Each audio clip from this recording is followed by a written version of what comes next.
सारी चीजों के बारे में हम डिस्कस करेंगे। तो सेशन शुरू करें? सब लोग रेडी हो? सब लोग एक्टिव हो? परफेक्ट। तो हमारी हेल्थ दो चीजों से बनती है। क्यों?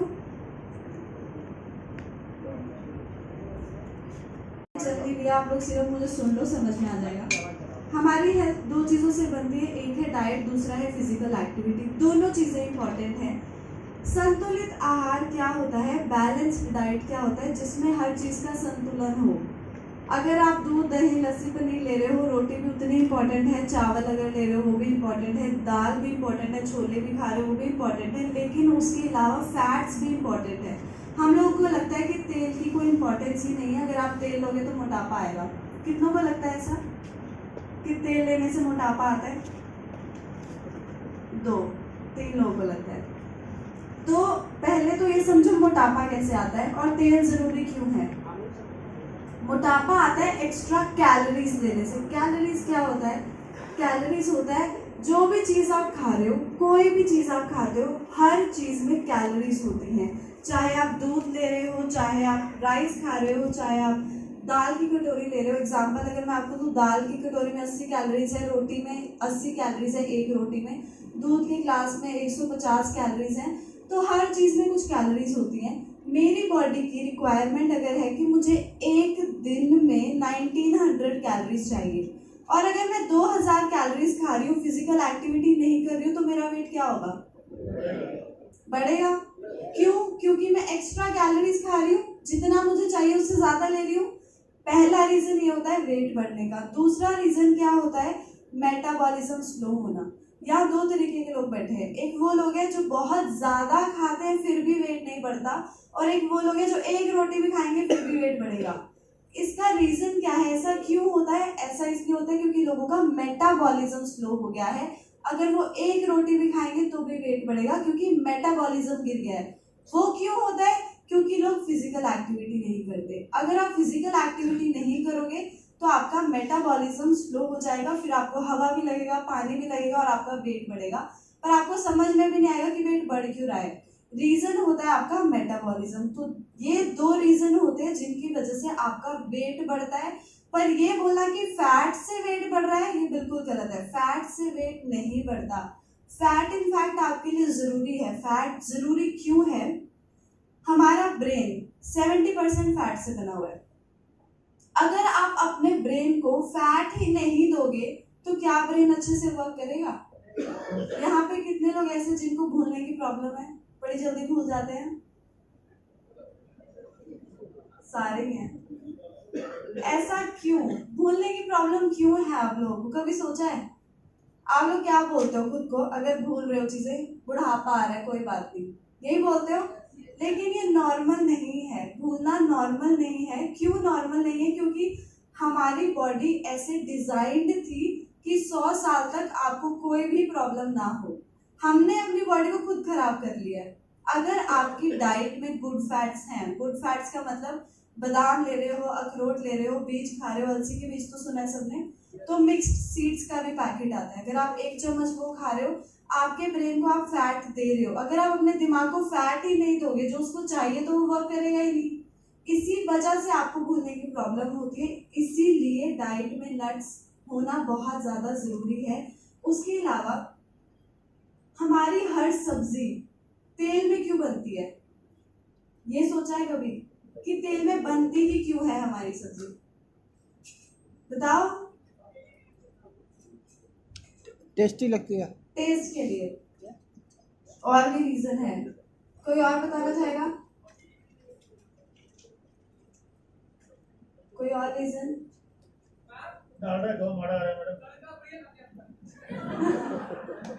क्या बात है।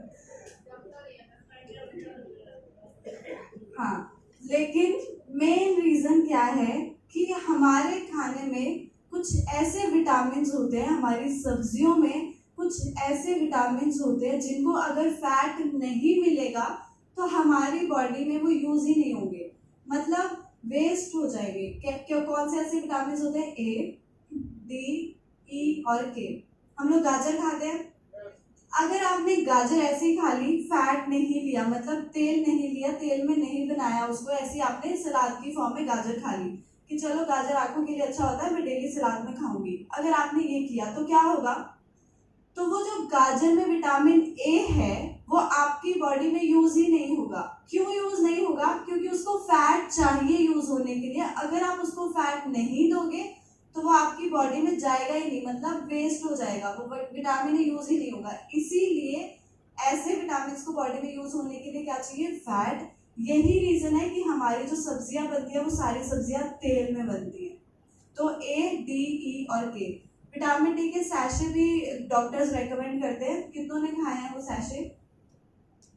मतलब एक हफ्ते में एक वाला पाउच, पाउडर वाला जो पाउच आता है, लेडीज ज्यादा खाती है। हाँ, क्यों क्यों क्यों लेडीज ज्यादा खाती है? क्योंकि उनकी रिक्वायरमेंट ज्यादा होती है, विमेन की रिक्वायरमेंट ज्यादा होती है। वो नहीं खाएंगे तो घुटनों में दर्द आएगा ओल्ड एज के साथ, जैसे जैसे एज बढ़ेगी।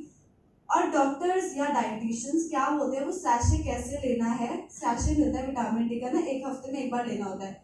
किस में लेना होता है? दूध में। दूध में क्यों लेना होता है? क्योंकि दूध में होता है फैट, और जो विटामिन डी है अगर आप उसको फैट नहीं दोगे तो वो बॉडी में यूज ही नहीं होगा, वेस्ट हो जाएगा। इसी वजह से इन चीजों को, ये 4 विटामिन को फैट चाहिए। नेक्स्ट, तो अच्छा मुझे लगा प्रेजेंटेशन शुरू हो गई। तो विटामिन ए, डी, ई और के याद हो गया सबको? इन चारों विटामिन को क्या चाहिए बॉडी में यूज होने के लिए? फैट। तो अगर मैं चाहती हूँ मुझे गाजर खाने, लेकिन मुझे तेल नहीं चाहिए, मेरा मन नहीं है कि मुझे तेल चाहिए, मुझे पकाने का भी टाइम नहीं है, मैं क्या करूंगी फिर? क्या खाऊंगी? बादाम, अखरोट या सीड्स, क्योंकि उनमें भी फैट होता है। अगर मैंने गाजर खाई उसके साथ एक अखरोट भी खा लिया तो भी वो फैट मेरी बॉडी को हेल्प करेगा कि विटामिन जो गाजर में है वो उसको यूज कर सके। समझ में आ गया सबको? सबको क्लियर है? अब हम बात करते हैं तेल की। तेल जरूरी क्यों है और तेल का किसके साथ लिंक है? जो भी आप तेल ले रहे हो उसका डायरेक्ट लिंक होता है आपके हार्ट के साथ। कौन सा तेल ले रहे हो और हार्ट की कंडीशन कैसी है वो यही डिपेंड करेगा कि तेल है कौन सा, कितना ले रहे हो। पहले तो कितना लेते हैं तेल, कितना लेना चाहिए वो डिस्कस करते हैं। ICMR NIN के अकॉर्डिंग, ICMR क्या है? Indian council of medical research. NIN क्या होता है? National institute of nutrition. तो इनका काम क्या होता है? इनका काम होता है रिसर्च करना, और रिसर्च करके हमें बताना कि हमें क्या चीज कितनी लेनी चाहिए। उन्होंने हमें बताया है कि अप टू 25 ग्राम्स तक विजिबल फैट हमें डेली लेना चाहिए, और अगर आप फिजिकल एक्टिविटी करते हो तो अप टू 40 ग्राम्स तक विजिबल फैट आपको लेना चाहिए। 25 ग्राम्स टू 40 ग्राम्स तक विजिबल फैट आपको लेना ही चाहिए, डिपेंडिंग ऑन कितना आप फिजिकल एक्टिविटी करते हो। उसके बाद आता है तेल। हर तेल में 3 चीजें होती है, हर तेल में होती है। जैसे आपको पता है नींबू में कौन सा विटामिन होता है? सी, ये आपको पता है ना? उसी तरीके से हर तेल में 3 चीजें होती हैं, सफा, पूफा और मुफा। सफा क्या है? Saturated fat. पूफा क्या है? Polyunsaturated fatty acids. MUFA क्या है? Monounsaturated fatty acids. तो ये जो तीनों चीजें हैं, अगर ये हर तेल में हैं, फिर हम कैसे बोल सकते हैं कोई तेल अच्छा है कोई तेल बुरा है? ये डिसाइड करेगा कि सफा ज्यादा होने से क्या होता है, पूफा ज्यादा होने से क्या होता है, मुफा ज्यादा होने से क्या होता है। समझ में आ रही है बात? ऊपर से तो नहीं जा रहा? सबको क्लियर हो रहा है? तो सफा की अगर हम बात करें, अगर किसी तेल में सफा ज्यादा है तो क्या होगा? बैड कोलेस्ट्रॉल बढ़ेगा, गुड कोलेस्ट्रॉल भी बढ़ेगा। कोलेस्ट्रॉल क्या होता है? तो ये मैं आम भाषा में आपको समझाती हूँ। कोलेस्ट्रॉल क्या होता है? हमारे हार्ट तक वेन्स, आर्टरीज और वेन्स के बारे छोड़ो, ये भी रहने दो। एक पाइप है, पाइप जा रही है हमारे हार्ट तक, ठीक है? उस पाइप के अंदर से ब्लड जाता है हमारे हार्ट तक। अगर वो ब्लड आपके हार्ट तक नहीं पहुंचेगा तो आपका हार्ट वर्क करेगा? क्या होगा फिर? Heart attack. हार्ट अटैक क्यों होता है? क्योंकि उसको ब्लड नहीं मिलता काम करने के लिए, इसी वजह से होता है। अगर आपका बैड कोलेस्ट्रॉल ज्यादा है, आपने ब्लड टेस्ट करवाया, ब्लड टेस्ट में एक लिपिड प्रोफाइल होती है, लिपिड प्रोफाइल में होता है LDL, HDL, VLDL। एलडीएल होता है बैड कोलेस्ट्रॉल। आपने देखा मेरा एलडीएल बढ़ा हुआ है, एचडीएल कम है। एचडीएल होता है गुड कोलेस्ट्रॉल, गुड कोलेस्ट्रॉल कम है, बैड कोलेस्ट्रॉल ज्यादा है। उससे क्या होगा, वो जो पाइप है उस पाइप पे बैड कोलेस्ट्रॉल जमना शुरू कर देगा, और जैसे जैसे वो जमता रहेगा, धीरे धीरे कोलेस्ट्रॉल जमता रहेगा, पाइप को वो ब्लॉक कर देगा, बंद कर देगा, जिसकी वजह से हार्ट अटैक होता है। और उसकी वजह से क्या होता है, फिर पाइप में स्टंट डाला जाता है ताकि वो ब्लॉकेज को खोल दे। पर क्या वो कोलेस्ट्रॉल निकल गया पाइप से? नहीं, उसको सिर्फ साइड कर दिया स्टंट ने, कोलेस्ट्रॉल अभी भी वहीं पे है। बैड कोलेस्ट्रॉल को आप कम कैसे कर सकते हो? फिजिकल एक्टिविटी करके और डाइट में या तेल ऐसे लेके जिनसे आपका बैड कोलेस्ट्रॉल नहीं बढ़ता। बैड कोलेस्ट्रॉल कब बढ़ता है, क्या रीजन होता है? जब आप तली हुई चीजें ज्यादा खाते हो, आपकी एज ज्यादा है फिर भी आप भैंस का दूध पी रहे हो, और क्या करते हो आप, और आप देसी घी ले रहे हो, उससे भी बैड कोलेस्ट्रॉल बढ़ता है। तो ये सारी चीजों से बैड कोलेस्ट्रॉल बढ़ता है। सफा किस में ज्यादा होता है? सफा क्या करता है, दोनों को बढ़ा रहा है। सफा क्या है, सैचुरेटेड फैट। समझ में आ रहा है? सो रहे हो? थोड़ा लाउड बोलो, सो रहे हो? सब लोग एक्टिव हो? सफा क्या करता है, दोनों को बढ़ा रहा है, बैड कोलेस्ट्रॉल भी बढ़ रहा है, गुड कोलेस्ट्रॉल भी बढ़ रहा है, ठीक है। तो सफा में कौन सा तेल आता है? देसी घी। देसी घी पहले लोग लेते थे, उनको प्रॉब्लम कभी नहीं हुई। क्यों नहीं हुई? हार्ड वर्क ज्यादा होता था, फिजिकल एक्टिविटी ज्यादा करते थे। उससे क्या होता था, फिजिकल एक्टिविटी से होता क्या है, कैलोरीज बर्न होती है। कैलोरीज बर्न होती है, बहुत अच्छी बात है, लेकिन हम कैलोरीज की बात नहीं कर रहे। तो और क्या होता है, पसीना आता है। फायदा क्या देता है वो, बॉडी को फायदा क्या देता है? हम किसकी बात कर रहे हैं अभी? कोलेस्ट्रॉल। कोलेस्ट्रॉल को क्या करता है, कम करता है। बैड कोलेस्ट्रॉल को कम करता है। तो पहले लोग फिजिकल एक्टिविटी करते थे और देसी घी लेते थे। देसी घी से दो चीजें हो रही थी, बैड कोलेस्ट्रॉल बढ़ रहा था जो कि नुकसानदायक है ना, लेकिन वो फिजिकल एक्टिविटी कर रहे थे तो बैड कोलेस्ट्रॉल कम हो जाता था। दूसरी चीज क्या हो रही थी, गुड कोलेस्ट्रॉल बढ़ रहा था। गुड कोलेस्ट्रॉल बढ़ता था, वो तो अच्छी बात है। क्यों? क्योंकि गुड कोलेस्ट्रॉल का काम क्या होता है, वो उस पाइप में कोलेस्ट्रॉल को, बैड कोलेस्ट्रॉल को जमने ही नहीं देता, वो आपके हार्ट को प्रोटेक्ट करके रखता है। इसी वजह से पहले लोगों को कोई हार्ट की प्रॉब्लम होती ही नहीं थी। अब लोगों को 30 साल की उम्र में हार्ट की प्रॉब्लम्स हैं। रीजन क्या है, फिजिकल एक्टिविटी नहीं कर रहे हैं पर देसी घी ले रहे हैं। तो देसी घी की ये प्रॉब्लम है, उसमें सफा ज्यादा होता है, और सफा ज्यादा होने की वजह से बैड कोलेस्ट्रॉल भी बढ़ रहा है, गुड कोलेस्ट्रॉल भी बढ़ रहा है। इसी वजह से हम देसी घी को कैंसिल आउट करेंगे कि भाई हमको नहीं लेना। अगर आपको लेना है तो कैसे लेना है, फिजिकल एक्टिविटी करके। अगर फिजिकल एक्टिविटी नहीं कर सकते हो तो वो आपको नुकसान देगा, उसका आपको फायदा नहीं होगा। दूसरा आता है पूफा। पूफा क्या है, पॉली, याद है किसी को? मैंने फुल फॉर्म बताई थी पहले, नहीं? Poly unsaturated fatty acids. हाँ, तो पूफा क्या करता है, बैड कोलेस्ट्रॉल को कम करता है, गुड कोलेस्ट्रॉल को भी कम कर रहा है। बैड कोलेस्ट्रॉल कम हो रहा है तो अच्छी बात है, पर गुड कोलेस्ट्रॉल कम हो रहा है, ये अच्छी बात है या बुरी बात है? बुरी बात है ना, क्योंकि हमें गुड कोलेस्ट्रॉल को कम नहीं करना। क्यों कम नहीं करना? क्योंकि वो क्या करता है, क्योंकि वो क्या काम था गुड कोलेस्ट्रॉल का? हाँ, गुड। तो क्योंकि वो आपके हार्ट को प्रोटेक्ट करता है, पाइप में कोलेस्ट्रॉल को, बैड कोलेस्ट्रॉल को जमने नहीं देता। पूफा में कौन से तेल आते हैं? Sunflower oil, safflower oil, cottonseed oil, corn oil, soybean oil.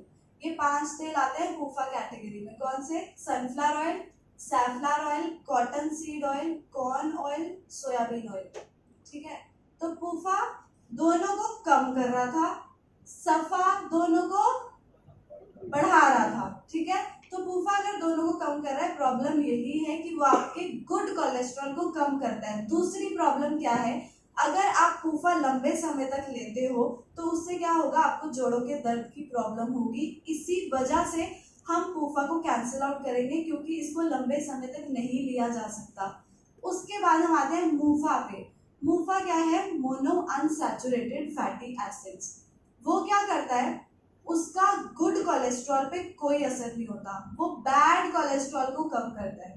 Good cholesterol पे कोई असर नहीं हो रहा, बैड को कम कर रहा है। मुझे ये बताओ कितने लोग सफा की साइड है, कितने लोगों को लग रहा है कि सफा अच्छा है, कितनों को लग रहा है मूफा अच्छा है, कितनों को लग रहा है मूफा अच्छा है। मूफा अच्छा क्यों लग रहा है, क्योंकि गुड कोलेस्ट्रॉल पे कोई असर नहीं हो रहा लेकिन बैड को कम कर रहा है ना, इसीलिए आपको लग रहा है कि मूफा अच्छा है। मूफा में कौन से तेल आते हैं, मूफा में आता है सरसों का तेल, मूफा में आता है कैनोला ऑयल, मूफा में आता है जैतून का तेल। पहले हम बात करेंगे सरसों के तेल की। सरसों के तेल में होता है एरोसिक एसिड। एरोसिक एसिड क्या करता है, अगर किसी भी चीज में 5% से ज्यादा एरोसिक एसिड है तो वो आपकी बॉडी को नुकसान देगा। एरोसिक एसिड है क्या, ये एक टॉक्सिक कंपाउंड है, मतलब नुकसानदायक कंपाउंड है, नुकसानदायक चीज है, ठीक है। किसी भी चीज में अगर 5% से ज्यादा है तो वो आप खाने में नहीं ले सकते हो, आपको वो नुकसान देगा। लेकिन दूसरी रिसर्च पेपर ये भी बोलती है अगर सरसों में है तो शायद आपको नुकसान ना दे। मेरे पास दिल्ली के हैं कुछ क्लाइंट्स, उनको सरसों सूट ही नहीं करता है, सरसों का तेल सूट ही नहीं करता, मतलब वो ले ही नहीं सकते, उनकी बॉडी रिएक्ट करती है। इसका मतलब क्या है, उनकी बॉडी में क्या रिएक्ट कर रहा है, एरोसिक एसिड रिएक्ट कर रहा है, जिसकी वजह से वो ले ही नहीं सकते हैं सरसों का तेल। तो ये वही बात है, किसी को जैसे खट्टा सूट नहीं करता, किसी को करता है, उसी तरीके से किसी की बॉडी में एरोसिक एसिड नुकसान देगा, किसी की बॉडी में नहीं देगा। बट सरसों के तेल में प्रॉब्लम क्या है, प्रोडक्शन बढ़ने की वजह से 99% लोग हम सरसों का तेल यूज करते हैं, तो प्रोडक्शन बढ़ने की वजह से केमिकल्स का यूज ज्यादा किया जाता है और रिफाइनिंग में भी केमिकल्स का यूज बहुत होता है, जिसकी वजह से क्या होगा, हार्ट की प्रॉब्लम्स और गॉल ब्लैडर पित्त की थैली में प्रॉब्लम होने के चांसेस भी ज्यादा होते हैं। इसी वजह से हम इसको कैंसिल आउट करेंगे। उसके बाद आता है कैनोला ऑयल और जैतून का तेल। कितने लोगों ने ओमेगा 3 के कैप्सूल्स खाए हैं, ओमेगा 3 के कैप्सूल्स, ओके। तो मुझे ये बताओ, आप लोगों ने कभी ऐसा सोचा है कि ओमेगा 3 के कैप्सूल आते ही क्यों है मार्केट में, है तो वो ऑयल ही, उसके अंदर तेल होता है, सेम तेल की बोतल जैसे सरसों के तेल की आपको मिल जाती है, वैसे ओमेगा 3 की क्यों नहीं मिलती, कभी सोचा है? अभी सोचोगे, नहीं सोचा तो। हमारी बॉडी खुद बनाती नहीं ओमेगा, हमारी बॉडी नहीं बनाती, तो मैं वही बोल रही हूँ कि आपको बॉटल क्यों नहीं मिलती है, कैप्सूल क्यों मिलता है? बाहर से तो हम ले लेंगे लेकिन कैप्सूल की फॉर्म में क्यों लेते हैं? कॉस्टली होता है, कॉस्टली है ज्यादा, नहीं तो मैं आपको अगर 50 ml की बोतल दे दूँ वो भी एक ही बात है, सब्जी नहीं कम बनेगी उससे। मात्रा में। तो अगर बोतल के पीछे लिखा हो 2 ml तक यूज करें तो ठीक है, और 500 mg से ज्यादा नहीं चाहिए होता, ये बोल रहे हो? हाँ, तो तेल जो आप ले रहे हो वो 500 mg नहीं है, उसकी क्वांटिटी कितनी होती है कैप्सूल के अंदर? 1/4 चम्मच, तोड़ोगे तो 1/4 चम्मच ही आएगा, तो 1/4 चम्मच मैं आपको रेकमेंड कर देती हूँ कि 1/4 चम्मच ही लेना, बॉटल मैंने आपको दे दी, फिर क्यों लोगे? उसको खुला नहीं छोड़ सकते, खराब हो जाता है। उसको खुला नहीं छोड़ सकते, हाँ ये भी एक रीजन है, बट एक और रीजन है, मैं चाहती हूँ कोई एक तो बोले, डायरेक्ट ले सकते उसको हैं। गर्म नहीं कर सकते मैम। हाँ, किसने बोला ये? प्लीज इनके लिए क्लैपिंग कर दो सब लोग, वेरी गुड, वेरी नाइस। तो हाँ, यही एक रीजन है, उसको गर्म नहीं कर सकते। कैप्सूल इसीलिए मार्केट में आता है क्योंकि हम लोगों को अगर बॉटल मिल जाए, हम क्या करेंगे, कढ़ाई में डाला, सब्जी डाली, गर्म कर दिया तेल को गर्म ही करते हैं हम लोग। तेल यूज ही कैसे होता है हमारे घर में, गर्म करके उसके बाद सब्जी बनती है, इसी वजह से उसके कैप्सूल्स आते हैं, क्योंकि कैप्सूल को तो आप गर्म नहीं करोगे, उसको डायरेक्ट ले लोगे, तो ओमेगा 3 को गर्म नहीं किया जा सकता। जो जैतून का तेल है और कैनोला ऑयल है, ये दोनों ही तेलों में ओमेगा 3 सबसे ज्यादा होता है, और इसमें ओमेगा 3 ज्यादा है मतलब क्या, इसको क्या नहीं कर सकते, गर्म नहीं कर सकते। और अगर आपको ये मिल जाए तो आप जाहिर सी बात है गर्म करोगे, इसी वजह से कैनोला ऑयल और जैतून का तेल दोनों को गर्म नहीं कर सकते, तो हम इनको यूज नहीं करेंगे, क्योंकि हमारी इंडियन कुकिंग में हम लोग का पहला स्टेप ही ये होता है तेल को गर्म करना, इसी वजह से हम इन दोनों तेलों को कैंसिल आउट करते हैं। उसके बाद कौन सा तेल बचा, कौन सा तेल बचा, राइस ब्रैन।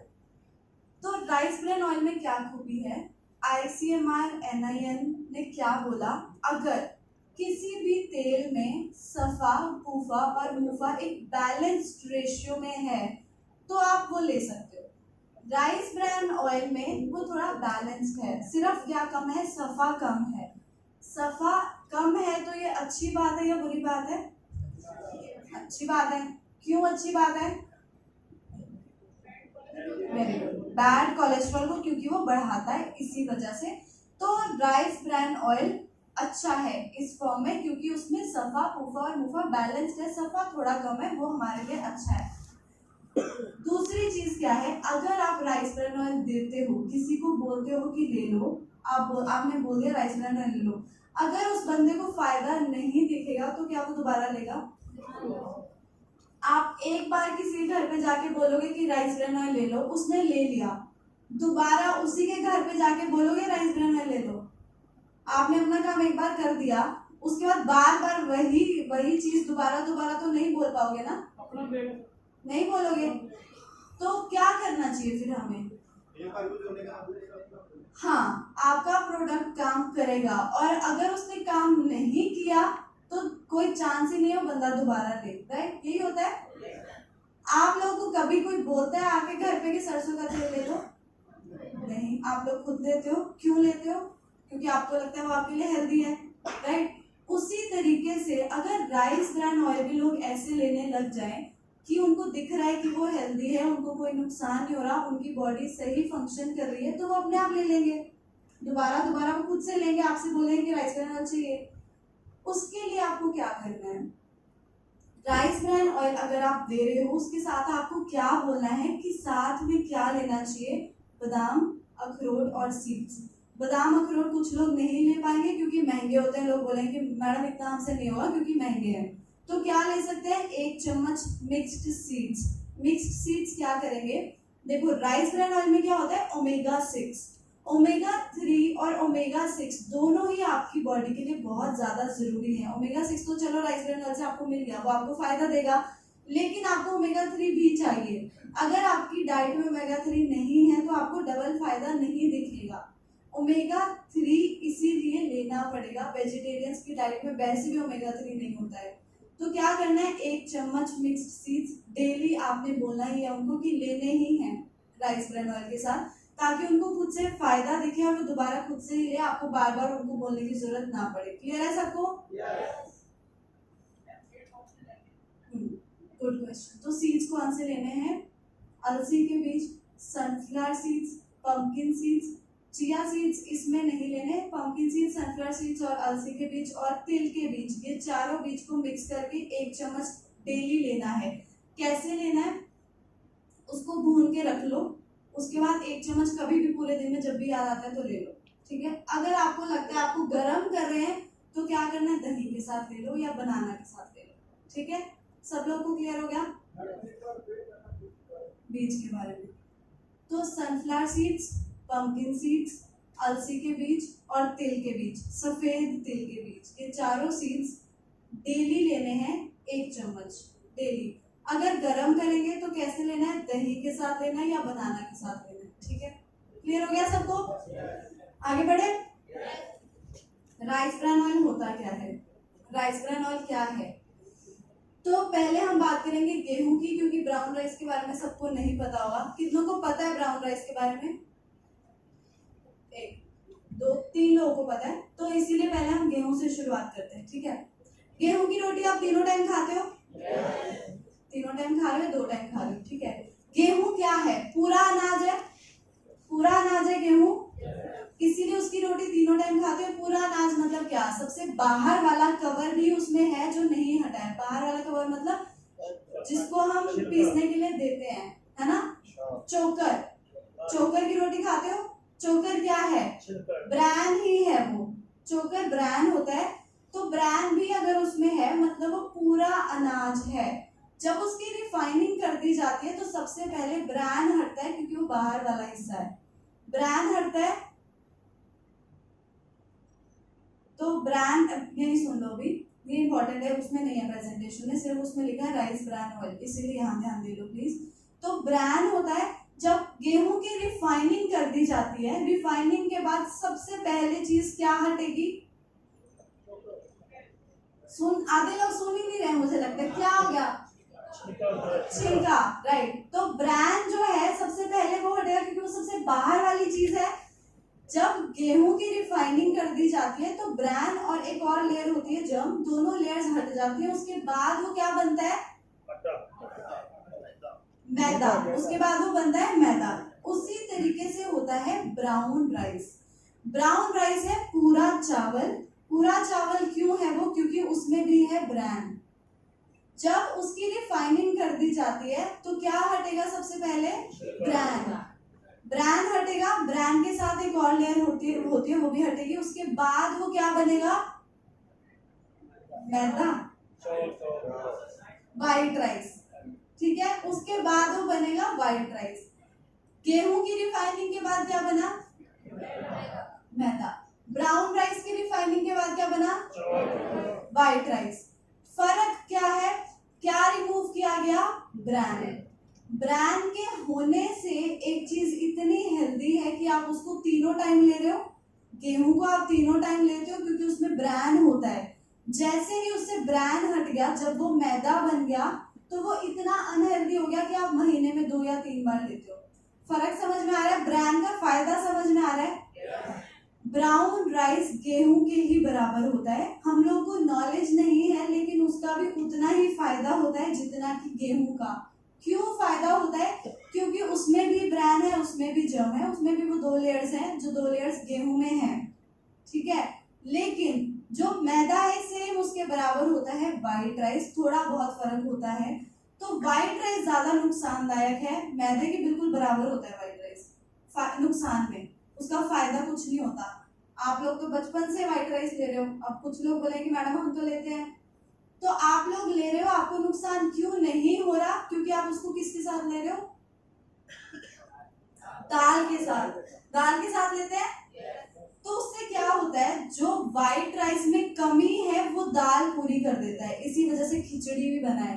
खिचड़ी का रीजन ही ये है कि आधा 1/4 पोर्शन राइस का और बाकी सारा दाल, तो वो पोर्शन जो है उसको बैलेंस कर देता है, चावल की कमी को पूरी कर देता है, इसीलिए आप लेते हो।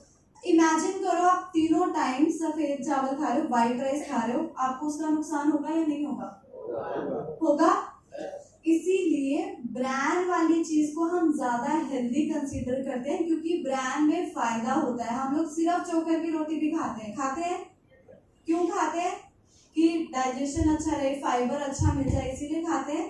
तो ब्रैन की खुद की इतनी इंपॉर्टेंस है।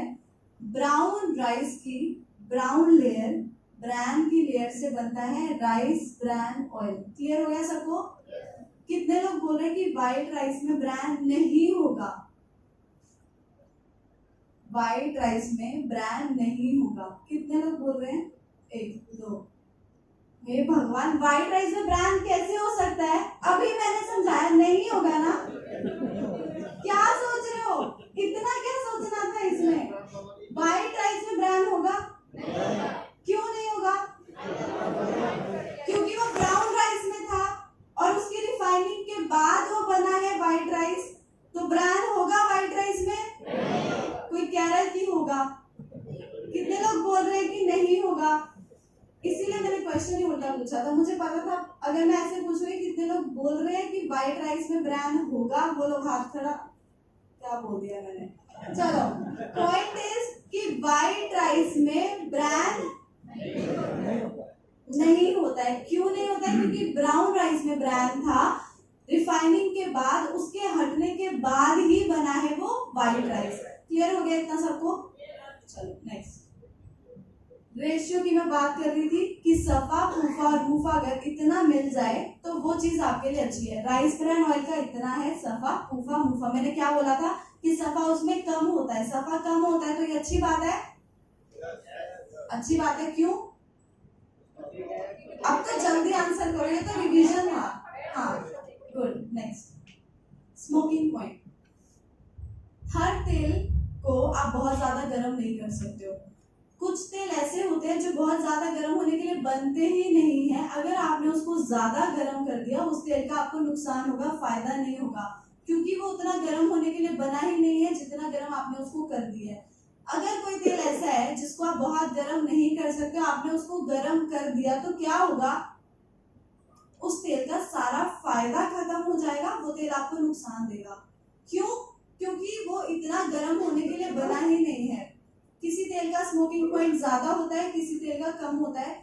अगर किसी तेल का स्मोकिंग पॉइंट ज्यादा है और आपने उसको कम गर्म किया, उसका आपको कोई नुकसान नहीं होगा। लेकिन अगर किसी तेल का स्मोकिंग पॉइंट कम है, उसको आपने ज्यादा गर्म किया तो उसका नुकसान होगा।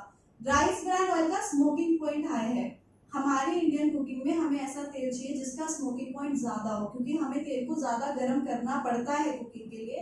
तो राइस ब्रान ऑयल उसके लिए बेस्ट है, हमारी इंडियन कुकिंग के लिए अच्छा है। Next, antioxidants. Rice bran oil में एंटीऑक्सीडेंट्स ज्यादा होते हैं। दो चीजें होती हैं, एक होते हैं ऑक्सीडेंट्स, एक होते हैं एंटीऑक्सीडेंट्स। ऑक्सीडेंट्स क्या होते हैं, सिंपल भाषा में अगर बताऊं तो वो सारी चीजें जो आपको कुदरत से नहीं मिली है, वो सब चीजें होते हैं ऑक्सीडेंट्स। एग्जाम्पल आप लोग दो, जो आपको कुदरत से नहीं मिला और आप वो खा रहे हो, क्या चीज है ऐसी, क्या क्या चीज है ऐसी? Ice cream, pizza, burger. अब सबको पता लगेगा, अच्छा ये बोलना था। तो पिज्जा, बर्गर, आइसक्रीम, ये सारी पैकेट वाली चीजें, चिप्स हो गए या केक हो गया, पेस्ट्री हो गया, ये सारी चीजें क्या है, ऑक्सीडेंट्स रिच है। ऑक्सीडेंट्स क्या करते हैं, अगर आप ये सारी चीज ज्यादा खाते हो, उससे क्या होगा, आपकी बॉडी में रिलीज होंगे फ्री रेडिकल्स। अगर आप उसको फ्री रेडिकल्स को ज्यादा कर दोगे बॉडी में, उससे क्या होगा, 20 साल की उम्र में शायद आपके सफेद बाल हो जाएंगे, बुढ़ापा जल्दी आ जाएगा। तो ये प्रॉब्लम क्यों होती है, क्योंकि लोगों की डाइट में ऑक्सीडेंट्स ज्यादा है, जिसकी वजह से फ्री रेडिकल्स ज्यादा बन रहे हैं।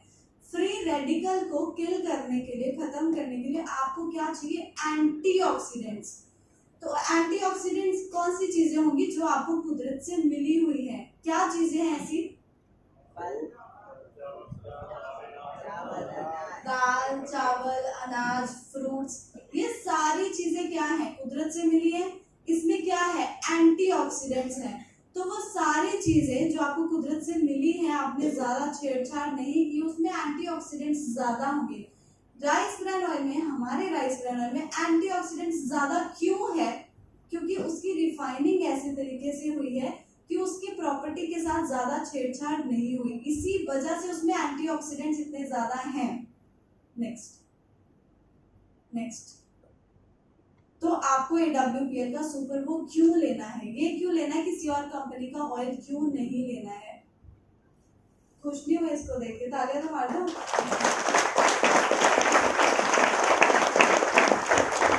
रीजन, अब देखो रीजन क्या है, फर्क है सिर्फ रिफाइनिंग का। बाकी जितनी भी कंपनीज हैं वो कैसे रिफाइन करती हैं इस तेल को, केमिकल से। हाँ, तो वो यूज करती है, इंडियन सेफ्टी स्टैंडर्ड्स में आता है thermic fluid system. Thermic fluid system क्या होता है, एक टैंक है, टैंक के अंदर राइस ब्रान ऑयल है और उसके अंदर एक पाइप है। पाइप के अंदर होता है मिनरल ऑयल या पेट्रोलियम प्रोडक्ट। तो जब पाइप के अंदर मिनरल ऑयल गर्म होता है, तब जो बाहर राइस ब्रान ऑयल है उसकी रिफाइनिंग होती है। क्लियर हो गया इतना सबको? इसमें प्रॉब्लम क्या है, अगर उस पाइप में लीकेज हो जाए तो जो मिनरल ऑयल पाइप के अंदर था वो राइस ब्रान ऑयल में चला जाएगा और उससे क्या होगा, लोग हॉस्पिटल में एडमिट हो सकते हैं और उनकी जान भी जा सकती है। ऐसा ताइवान में हो चुका है, जापान में हो चुका है 1979 में, और 1963 में ऐसा हुआ था। चाहो तो आप गूगल भी कर सकते हो। तो क्योंकि ये केस वहां हो चुका है, इसीलिए इंटरनेशनल सेफ्टी स्टैंडर्ड्स चेंज हो गए थे कि हमको ये सिस्टम यूज नहीं करना, ये सिस्टम रिस्की है। तो उन्होंने बोला कि हम यूज करेंगे थर्मोसाइफन सिस्टम।